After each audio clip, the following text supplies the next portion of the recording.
दोस्तों आज का टॉपिक बहुत ज़्यादा इंपॉर्टेंट है क्योंकि मेरे हाथ में है एक ऑर्डर बुक, एक बिल बुक होता है, ऑर्डर बुक होता है। जब जाकर हम हमारे जो है फोटोग्राफी बिजनेस को अच्छे प्रारूप तरीके से हमारे क्लाइंट को समझा सकते हैं। यदि आप 10 बातें भी अपने क्लाइंट को बैठ कर समझाएंगे ना और बोलेंगे ना तो उसको याद नहीं रहेगा कुछ भी। लेकिन एक बार लिखित में अगर आपने ऑर्डर बुक पर अपने क्लाइंट के साइन करवा लिए, आपने अपने साइन कर दिए और अपनी नियम शर्तें जो हैं लिख ली, तो आपको कभी भी भविष्य में किसी भी तरह से लेन देन करने में कोई प्रॉब्लम नहीं आएगा। तो आज का टॉपिक हमारा रहेगा कि वेडिंग फोटोग्राफी करते हो, प्री वेडिंग फोटोग्राफी करते हो, बर्थडे शूट करते हो, ऑल ओवर किसी भी तरह की फोटोग्राफी करते हो, किसी भी तरह का एक शूट लेते हो, तो उसको एक ऑर्डर बुक पर लिख लेना ज़्यादा जरूरी होता है और उस पर प्रारूप बिल्कुल व्यवस्थित तरीके से लिखना चाहिए। तो इन्हीं कुछ टॉपिक के बारे में आज हम बात करेंगे और आपके साथ में मैं शेयर करूंगा कि आपको ऑर्डर बुक में क्या क्या पॉइंट्स जो है मेंशन करना चाहिए। तो चलिए वीडियो को स्टार्ट करते हैं। मैं आपका दोस्त विजय बड़ोलिया, आप देख रहे हैं जेएमटीएस फोटोग्राफी चैनल।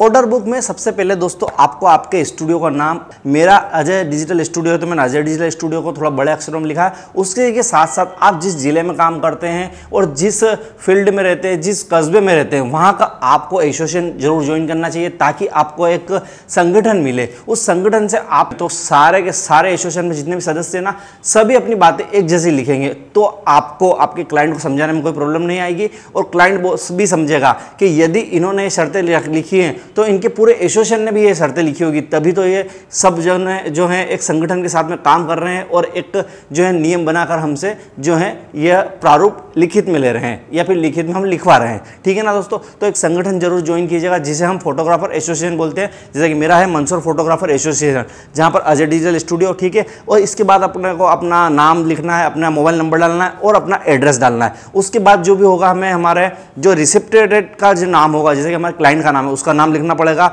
वर्किंग डेट लिखना पड़ेगी, कौन सी वर्किंग डेट में हम काम करना चाहते हैं, और एक पर्टिकुलर एक work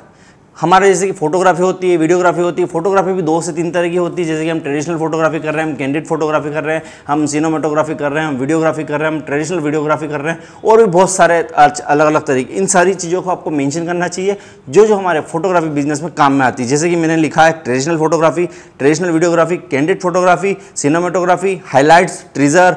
LED wall, LED frame, drone, pre wedding photo, pre wedding video और वेडिंग के other invitation card, invitation video, बहुत सारी चीज़ें जो होती हैं, इन सारी चीज़ों को मेंशन करना चाहिए ताकि हम इन पर टिक लगा सकें और हमारे क्लाइंट को बोल सकें आपने यह चीज़ें जो हैं हमें रीड करवाई और इसका आप हमें पेमेंट दे रहे हैं। तो यहाँ पर यस और नो आप कर देंगे ना तो आपको बहुत अच्छा फ़ायदा मिलेगा इस चीज़ का। और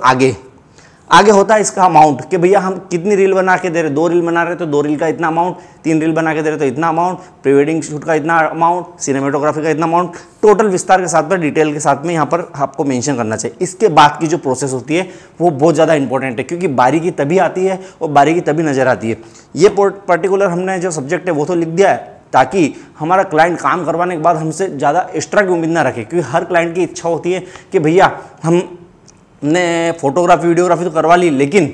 आप हमें हाईलाइट बना के दे रहे हैं। तो हाईलाइट की अगर आपने बात करी होगी शुरू में तो ही हाईलाइट बना के देंगे, क्योंकि हाईलाइट बनाना इतना आसान काम नहीं होता, पूरा दिन भर लग जाता है सारे फोटो को, सारे वीडियो को एडिट करने में। कि हाईलाइट एक तरीके का एक मिनट का, जिसे हम ट्रेजर बोलते हैं वीडियो में, सिनेमेटोग्राफी में, ट्रेडिशनल वीडियो में हमारा हाईलाइट बोलते हैं। अलग अलग तरीके से हमने हमारे वर्क को नाम दे रखा है। तो इन चीज़ों को आप मेंशन करके आपके क्लाइंट को बता दीजिए भैया हमने पहले हाँ नहीं करी तो हम नहीं बना पाएंगे, यदि आपको बनवाना है तो इसका चार्जेस इतना होगा। इसलिए ये चीज़ें पर्टिकुलर आपको विस्तार के साथ में लिखना चाहिए। और भी बहुत सारी चीज़ें जो आपके साथ में मैं बात करूँगा, जैसे कि ऑर्डर बुक के साथ में हमें 50% पेमेंट एडवांस ले लेना चाहिए जब हमारी बुकिंग होती है। यह पॉसिबल नहीं हो पाता दोस्तों। लिखने में बहुत अच्छी चीज़ है कि 50% आपको ले लेना चाहिए। कोई भी क्लाइंट ऐसा नहीं हुआ जो आपको वर्क से पहले 50% एडवांस दे देगा। 10% आप ले लीजिए, 20% आप ले लीजिए, तो ये बात मानिए कि भैया 10-20% हमें हमारा क्लाइंट दे देता है। लेकिन उसी के साथ साथ आप क्लाइंट को ये समझाइएगा सर मैं आपका काम 100% करूंगा, बिल्कुल अच्छे तरीके से आपकी वेडिंग को मैं कंप्लीट करूंगा। एक वेडिंग का नाम ही हम इसलिए ले रहे हैं कि भैया एक वेडिंग जो प्रोग्राम होता है वो ज़्यादा बड़ा होता है, ज़्यादा फैला हुआ होता है। तो 50% आपको हमें पेमेंट वेडिंग से एक दिन पहले या वेडिंग पर वर्किंग चालू करने से पहले 50% एटलीस्ट हमको जमा करवाना होगा, तभी हम हमारा आगे का वर्क और सब जो है हमारी जो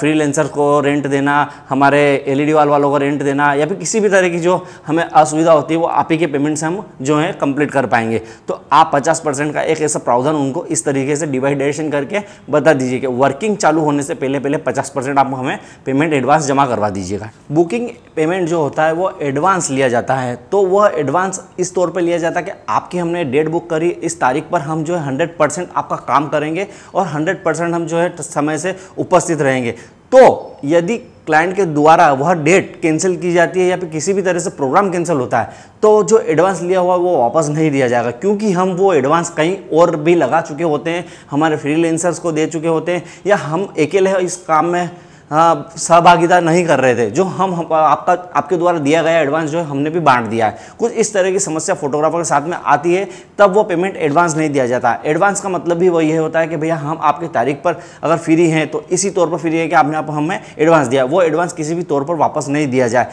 क्योंकि आपकी वेडिंग कैंसिल होती है, किसी भी तरह से कुछ भी समस्या होती है तो आप उसे दूसरी तरीके से कन्वर्ट कर सकते हैं, लेकिन उस एडवांस को जो है वापस नहीं दिया जाता है। यह सबसे ज़्यादा इंपॉर्टेंट चीज़ होती है दोस्तों, हर फोटोग्राफर के साथ में ये प्रॉब्लम आता ही आता है।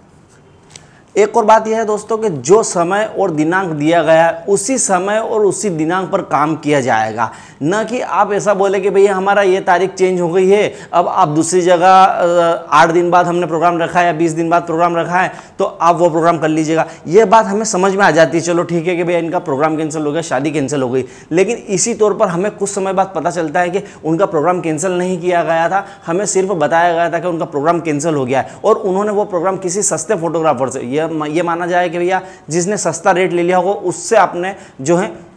फोटोग्राफी या वीडियो शूटिंग जो है वो करवा लिया है। तो जिस तारीख पर हमने प्रोग्राम बुक किया उसी तारीख पर काम किया जाएगा और उसी समय पर आपका काम जो है उस डेट के हिसाब से बुक किया गया है तो वहीं पर किया जाएगा। इस चीज़ को थोड़ा सा मेंशन जरूर कीजिएगा अपने क्लाइंट के साथ में।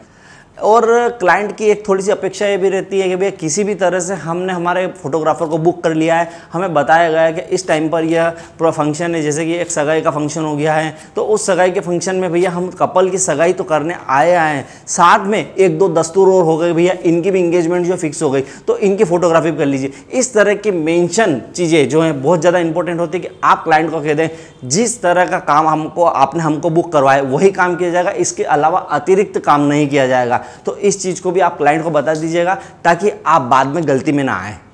एक वेडिंग खत्म हो जाने के बाद क्लाइंट जो है ना बिल्कुल फ्री हो जाता है कि भैया हमारा बहुत बड़ा काम था, पूरा निपट गए, हम फ्री हो गए। तो एक फोटोग्राफर के ऊपर पूरी जिम्मेदारी आ जाती है, क्योंकि वो फोटो और वो वीडियोस और वो डेटा जो है फोटोग्राफर संभाल के रखता है। तो इस चीज़ का भी थोड़ा सा एक निश्चित तौर होना चाहिए कि भैया 2 महीने के अंदर या 3 महीने के अंदर आप जो है फोटो वीडियो का डेटा हमसे कलेक्ट कर ले, उसके बाद हमारी कोई जिम्मेदारी नहीं होती है, या किसी भी तरह से आप लेट आते हैं तो भैया हम उसको संभालने के बाध्य नहीं होंगे, क्योंकि उसमें हमारा भी पेमेंट अटका हुआ है, जो आपने हमें 50% दिया था और बाकी का पेमेंट जो बाकी था। तो आप क्यों ना ये चीज़ें क्लियर कर आपका डेटा आपके पास ले जाए और हमें भी फ्री करें, ताकि यह किसी भी तरह से इलेक्ट्रॉनिक चीज़ें खराब ना हो, कुछ ना हो, तो भैया आपका ही डेटा सेव रहेगा। तो इस चीज़ का आप एक समय निर्धारित जरूर करें अपने क्लाइंट के साथ में कि 2 महीने के अंदर या 3 महीने के अंदर आप आपका डेटा ले लीजिए, एल्बम बना के ले लीजिए, या एल्बम के फ़ोटो जो हैं उनको सिलेक्शन कर लीजिए इस समय में। इसके बाद हमारी कोई जवाबदारी नहीं होती है।